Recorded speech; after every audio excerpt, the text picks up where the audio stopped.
भारद्वाज दिल्ली सरकार में मंत्री इस वक्त हमारे साथ जुड़ गए हैं। सौरभ जी, बहुत बहुत स्वागत है आपका इंडिया टीवी पर। आज तो आपने, आपके नेता ने, आपकी पार्टी ने सबको चौंका दिया।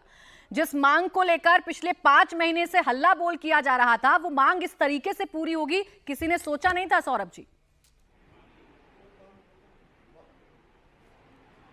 देखिए, जो मांग थी वो मांग इस प्रेमाइस पे टिकी हुई थी कि जेल में जाने के बाद कोई आदमी मुख्यमंत्री नहीं रह सकता। और इसको लेके 2 बार दिल्ली हाई कोर्ट के अंदर पिटीशन डली और 1 बार सुप्रीम कोर्ट के अंदर भी ये बहस की गई। और कुछ दिनों पहले तो सुप्रीम कोर्ट के जस्टिस ओका ने इस बात को नोटिस डाल के कहा कि ये कैसे हो सकता है कि अगर एक मुख्यमंत्री जेल में है तो वे अपना काम नहीं कर सकते, केंद्र सरकार इसके ऊपर जवाब दे। और बार बार हाई कोर्ट ने इस बात को खारिज किया कि मुख्यमंत्री को इस्तीफा देना पड़ेगा। सुप्रीम कोर्ट और हाई कोर्ट की तरफ से बार बार ये बात आई कि मुख्यमंत्री चाहे जेल के अंदर हों चाहे जेल के बाहर हों, वो मुख्यमंत्री हैं और वो ये फैसला स्वयं लेंगे कि उनको इस्तीफा देना या नहीं देना। लोगों ने कहा कि सरकार नहीं चल पाएगी, मुख्यमंत्री जेल में चले जाएंगे तो सरकार कैसे चलेगी।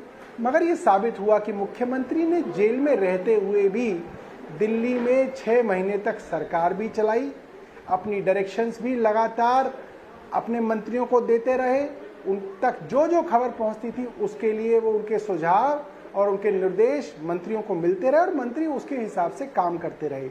आज सवाल अलग था। आज सवाल ये था कि एक मुख्यमंत्री जो बेल पे बाहर आए हैं, क्या वो दोबारा कुर्सी पे बैठ जाएं या वो ये कहें कि भाई अदालत ने तो मुझे बेल दे दी, मगर जो जनता की अदालत है उसके सामने मैं एक अग्नि परीक्षा देना चाहता हूं। मेरी जनता मुझे बताए, अगर उन्हें लगता है मैं ईमानदार हूं तो मैं इस कुर्सी पे बैठूंगा, और अगर उनको लगता है कि मैंने कुछ गलत किया है तो मैं इस कुर्सी पे नहीं बैठूंगा।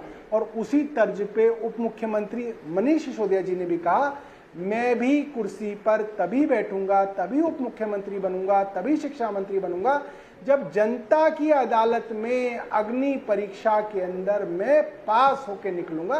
ये बात उन्होंने कही है और बोला है कि आज छुट्टी है, कल ईद के कारण छुट्टी है, इसलिए परसों जो पहला वर्किंग डे है उस पे वो अपने तय कर लिया है। तो ये भी तय कर लिया होगा कि अब दिल्ली का अगला मुख्यमंत्री कौन बनेगा।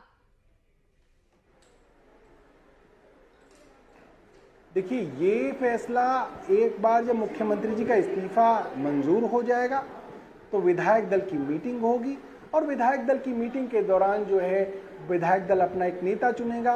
वो अपना जो है दावा जो है फिर जो है केंद्र प्रेसिडेंट और उप राज्यपाल के सामने पेश करेंगे। और क्योंकि हमारे 70 में से 60 विधायक हैं तो मुझे नहीं लगता कि उसके अंदर कोई दिक्कत होगी। और ये कोई बहुत बड़ी बात नहीं रहेगी दिल्ली के अंदर कि कौन आदमी आम आदमी पार्टी से जो है मुख्यमंत्री बनेगा। बड़ी बात जो रहेगी, जो कैंपेन आज से आपको दिल्ली की गली गली में जो चर्चा शुरू हो जाएगी, वो ये होगी कि भाई मुख्यमंत्री अरविंद केजरीवाल को कैसे जल्द से जल्द इस कुर्सी पे वापस लाया जाए। वो मुख्य जो है केंद्र जो है आम आदमी पार्टी का भी रहेगा और दिल्ली की जनता के अंदर भी रहेगा, हमारे कार्यकर्ताओं का भी रहेगा, हमारे मंत्रियों का भी रहेगा। और जो भी मंत्री या जो भी मुख्यमंत्री रहे उसका भी एक ही ध्येय रहेगा, कैसे इस अग्नि परीक्षा से उत्तीर्ण होके अरविंद केजरीवाल दोबारा इस कुर्सी पे बैठे। ये फैसला अग्नि परीक्षा वाला फैसला है सौरभ भारद्वाज जी, या कोर्ट ने जो शर्तें लगाई हैं कि आप सीएम रहते हुए भी सीएम के काम नहीं कर पाएंगे, ये उसका दबाव है? देखिए, 6 महीने तक मुख्यमंत्री जी जेल में थे, तब भी ये कहा जाता था कि जेल से सरकार कैसे चलेगी। मुख्य बात यह है, अरविंद केजरीवाल जी के पास मुख्यमंत्री रहते हुए कोई मंत्रालय नहीं है, तो डे टू डे उनके पास कोई ऐसी फाइल नहीं जाती जिसकी वजह से किसी भी विभाग का उनके ऊपर जो है काम रुके। अगर वो किसी विभाग के मंत्री होते, मान लीजिए जल बोर्ड के होते, स्वास्थ्य विभाग के होते, शिक्षा विभाग के होते, तो जरूर आपके पास दिन की 1 से 2 दर्जन फाइलें जो है उस विभाग से संबंधित जाती हैं। मगर हमने देखा कि क्योंकि ऐसा नहीं है, इसलिए ये सरकार 6 महीने भी मुख्यमंत्री के जेल में रहते हुए चली। और दूसरी बड़ी बात, 2015 में जब पहली बार आम आदमी पार्टी की सरकार बनी, 1 महीने से बाद केंद्र सरकार लगातार नए कानून, नई नोटिफिकेशन, नए ऑर्डर लाके पावर छीनती ही रही है।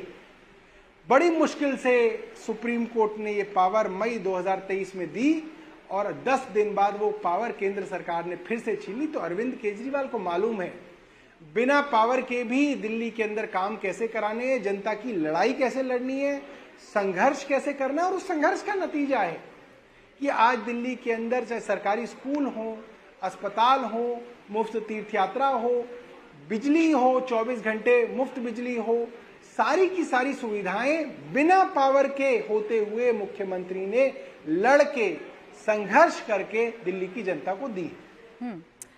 देखिए, अब तो ये भी कहा जाएगा ना सौरभ भारद्वाज जी कि कुछ भी हो, अरविंद केजरीवाल जो इस बात पर अड़े हुए थे कि वो सीएम रह सकते हैं, उन्होंने ये स्वीकार कर लिया कि उन पर जो आरोप लगे हैं वो कितने गंभीर हैं और इसीलिए फाइनली उन्हें इस्तीफा देना पड़ रहा है अपने मुख्यमंत्री पद से। अब देखिए, कहने वाले तो कुछ भी कहेंगे।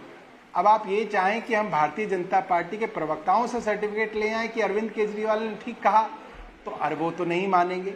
मगर ये बात बिल्कुल ठीक है कि भारतीय जनता पार्टी ने एड़ी चोटी का जोर लगा लिया। कई लोगों को हाई कोर्ट के अंदर भेजा गया, पिटीशन डाली गई कि मुख्यमंत्री अरविंद केजरीवाल नहीं रह सकते, मगर बार बार वो पिटीशन रिजेक्ट हुई क्योंकि संवैधानिक तौर पे आप अरविंद केजरीवाल को नहीं हटा सकते। भारतीय जनता पार्टी या केंद्र सरकार के तौर पे भी आप उनको नहीं हटा पाए। धमकियां दी गई कि हम आपकी सरकार गिरा देंगे, उपराज्यपाल कह रहे हैं हम राष्ट्रपति शासन लगा देंगे, कॉन्स्टिट्यूशन क्राइसिस हो गया, कंप्लेंट हो गई, विजेंद्र गुप्ता यहां चले गए, राष्ट्रपति से मिलाए, उपराज्यपाल से मिलाए, मगर उन तरीकों से ये ताला नहीं खुला। ये ताला उसी चाबी से खुला जो चाबी अरविंद केजरीवाल की जेब में थी। अरविंद केजरीवाल ने जब फैसला किया कि नहीं, आज सवाल मेरी ईमानदारी पे उठाया गया, उस आदमी के नाम पे उठाया गया जो आईआरएस अफसर था, इनकम टैक्स कमिश्नर था, जिसने 2000 में, आज से करीब 24 साल पहले इनकम टैक्स कमिश्नर की नौकरी छोड़ दी, सुंदर नगरी की झुग्गियों में जाके रहा 10 साल, ये जानने के लिए कि देखिए गरीब आदमी कैसे अपना दिन जो है, कैसी अपनी दिनचर्या, कैसे अपना घर चलाता है।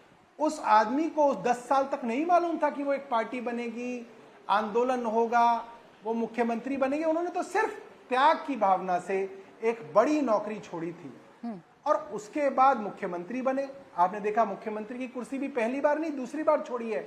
और सबसे बड़ी बात मैं आपको बताता हूं, आदमी बेईमान होता है तो सोचता है चलो 6 महीने और मिले, 6 महीने में और चलो लूट लें, कुछ और कोई तरीका निकाला जाए कि और कहीं से पैसे लूट लिए जाए। मगर मुख्यमंत्री को ना तो कुर्सी का शौक है, न पैसों का शौक है, मगर एक चीज उनके मन में है कि जिस आदमी ने पूरे जीवन में त्याग किया, ईमानदारी के लिए त्याग किया, आज उसके ऊपर अगर आरोप लगा है और अदालत ने बेल दे दी, अदालत ने यह तक कह दिया कि सीबीआई ने दुर्भावना से, बायस तरीके से, पिंजरे में कैद तोते की तरह से अरविंद केजरीवाल को गिरफ्तार किया, उसके बावजूद अरविंद केजरीवाल कहते हैं मैं अदालत से बेल ले आया, मगर जनता की अदालत से मुझे एक बार क्लीन चिट चाहिए और इसलिए तुरंत रिजाइन दिया है और जनता की अदालत में जाके खड़े हो गए हैं कि मैं आपके सामने अग्नि परीक्षा देने के लिए आ गया हूं। अगर जनता कहेगी अरविंद केजरीवाल ईमानदार है तो दोबारा बैठेंगे, नहीं कहेगी तो अपने घर जाएंगे। सौरभ भारद्वाज जी, ऐसे समय में अरविंद केजरीवाल ने इस्तीफा दिया है जब बहुत ज्यादा वक्त दिल्ली के विधानसभा चुनावों को है नहीं। ऐसे में माना यह जा रहा है कि इतना बड़ा मास्टर स्ट्रोक है कि आप जितने भी सिंपैथी वोट हैं या जितने भी इमोशनल वोट हैं वो अपने पाले में करना चाहते हैं दिल्ली विधानसभा चुनावों में। अब देखिए किस समय पे अरविंद केजरीवाल को गिरफ्तार किया गया ये तो हमने तय नहीं किया, तो केंद्र सरकार ने तय किया। ये मामला तो 2022 के अंदर से चल रहा है, आज 2 साल हो गए। कोर्ट ने भी यही कहा, कोर्ट ने कहा कि भाई 22 महीने पहले आपने अरविंद केजरीवाल से पूछताछ की और 22 महीने बाद सीबीआई ने उनको अरेस्ट किया, तो ये तो तय सीबीआई ने किया। और उसके बाद अरविंद केजरीवाल करीब 6 महीने जेल में रहे, उसके बाद आज बेल हुई, ये सुप्रीम कोर्ट ने तय किया और लगातार केंद्र सरकार उसकी जो है कोर्ट के अंदर अपोज करती रही। तो आज जब अरविंद केजरीवाल निकले हैं, उन्होंने अपने इस्तीफे की पेशकश कर दी। तो जो टाइमिंग है वो हमने नहीं, वो केंद्र ने और सुप्रीम कोर्ट ने डिसाइड की है। मगर जो मंशा है वो अरविंद केजरीवाल ने साफ की है। और मुझे लगता है बड़ी बात है एक मुख्यमंत्री के पद से इस्तीफा देना, जनता की अदालत में जाके इतनी बड़ी अग्नि परीक्षा, एक बहुत बड़ा पॉलिटिकल रिस्क होता है, ये वो आदमी लेता है जिसको भरोसा होता है कि जनता मुझे माफ करेगी, जनता मेरे को अपनी सर आंखों पे बिठाएगी, जनता ये बात कहेगी और मानेगी कि अरविंद केजरीवाल ईमानदार हैं। मुझे लगता है कि बड़ा रिस्क है। आज के जमाने में ऐसे रिस्क कम देखे जाते हैं राजनीति के अंदर।